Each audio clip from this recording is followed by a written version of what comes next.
irailean egin gendun, pixka bat konpostajean historionekin eta asterako, pixka bat jakiteko ordungo errealidadea zein zen, eta ia esan, horre pixka bat realitatera pauso bat egin genuen, azkenean uste dugu denak ondo birziklatzen dugula, denak ondo egiten dugula, eta datuak bestelakoak izan ziren, azkenean errefusa, 20% bakarrik zen errefusa izan barko lukena, eta beste guztia material birziklagarria zen, eta horretatik erdia organikoa.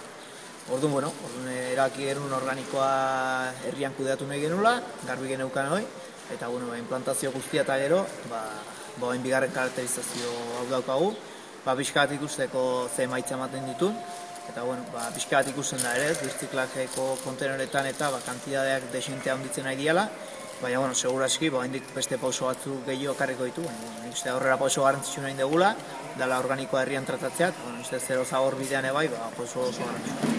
Asko harrituta gehatu da, zer refus gutxi sortzen dan, en el fondo sailkatzea ez daukala inongo misterioik, beldurroiek egin behar diala, eta aldaketa txiki batekin, aldaketa oso handiak egin daitezkela.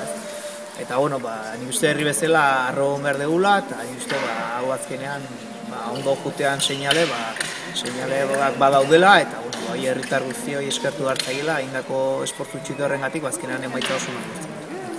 Lehenengo pauso bezala, lehen genitun 7 kontenore berdetakoak eta 3 jetxi dugu. Orduan, puntu guztik zentralizatu ditugu, lehen 2 puntu genuzkan, oain bakarra utzi dugu, puntu osatua. Orduan, lehenengo pauso bezala hori markatzen genuen da. Pixka bat inflexio puntua ere hemen utzi genuen, bigarren karakterizazio honetan, eta pixkatu honen emaitzen arabera ere ikusiko dugu. Asmoa da, behintzat zenbakia jestea, irutik jetxo balimeteke bira, inkluso batera, hori da helburua, eta gero ikusiko dugu, azken emaitzak beak eramango gaituzte zehatzea. Pixka bat, herritarrei emandako mezua hori zantzan, pixka bat da herri txikiagak, eta konfiantza puntu bat ere eman nahi genion. Baina, azkenean badakigu bidea hau ez dela bukatzen, eta benetan komentzimendu daukagu zero zabor herri izateko, eta bide hortan pausoak emango ditu.